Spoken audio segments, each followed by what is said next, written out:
আসসালামু আলাইকুম। ওয়েলকাম করছি দি ইমরান শো থেকে। ভিন্ন ধর্মের মতাদর্শীরা যারা শুনছেন তাদের প্রতি আন্তরিক কৃতজ্ঞতা। বাংলাদেশ শ্রীলঙ্কার গোল টেস্টের আজকে প্রথম দিন ছিল। এই প্রথম দিনে বাংলাদেশ আজকে 3 উইকেটে 292 রান করেছে, যেটা দিনের শুরুতে খুব ভালো ছিল না।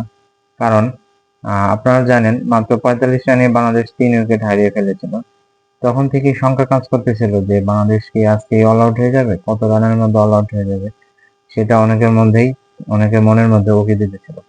কিন্তু দিন শেষে শান্ত এবং মুশফিক সেটা সবার ধারণা ভুল প্রমাণিত করে দিলেন এবং তারা দুইজনেই সেঞ্চুরি করে অপরাজিত আছেন। যেখানে নাজমুল হোসেন শান্ত 136 রান নিয়ে অপরাজিত আছেন এবং মুশফিকুর রহিম 105 রান নিয়ে অপরাজিত আছেন।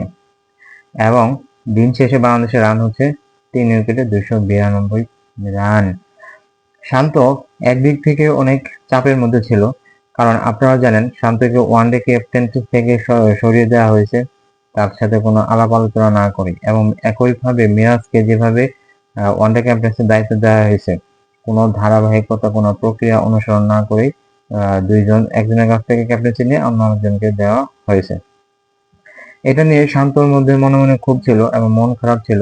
তিনি অনেক হয়তো চাপের মধ্যেই ছিলেন। এই চাপের মধ্যে থেকেও তিনি আজকে যেভাবে সেঞ্চুরিটা করলেন এবং সেটা তার উদযাপন দেখেই বোঝা যায়।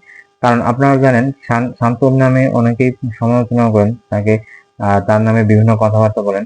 কারণ শান্ত এক ম্যাচ রান করে ধারাবাহিকভাবে রান করতে পারে না, এগুলো নিয়ে খুব অনেকেই সমালোচনা করেন। সেই হিসেবে শান্ত আজকে যে রানটা করে দেখালেন এটা একটা উচিত জবাব হয়েছে। এখন আরো জবাব হবে যদি শান্ত এবং মুশফিকের মধ্যে যদি কেউ একজন ডাবল সেঞ্চুরি করে ফেলে, সেক্ষেত্রে দর্শকরা আরো অনেক আর কোনো কথাই বলতে পারবে না তাদের বিরুদ্ধে। কারণ আপনারা জানেন কিছুদিন আগে ফুটবলে বাংলাদেশ আর সিঙ্গাপুরের খেলার সময় অনেকেই ক্রিকেটকে বলেছিল ক্রিকেট দূরে থাক, ফুটবলের দিন এখন বাংলাদেশ ফুটবল যারা ক্রিকেটকে দূরে সরে ফুটবল খেলা দেখবে। এখন শান্ত অথবা মুশফিক যদি কালকে একটা ডাবল সেঞ্চুরি করে ফেলেন কেউ, তাহলে অনেকেই আবার ক্রিকেটের দিকে চলে আসবে এবং ক্রিকেটকে নিয়ে তারা চিন্তা করবে, ভাববে, ক্রিকেটকে নিয়ে সামনে এগিয়ে যাবে, সেটাই দেখা বিষয়।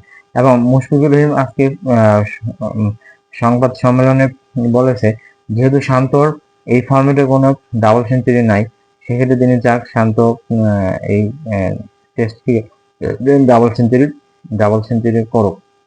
এখন দেখা যাক কালকে মুশফিক এবং শান্ত দুজনেই ডাবল সেঞ্চুরি করতে পারে না, সেটা হলে সবচেয়ে ভালো হবে বাংলাদেশে।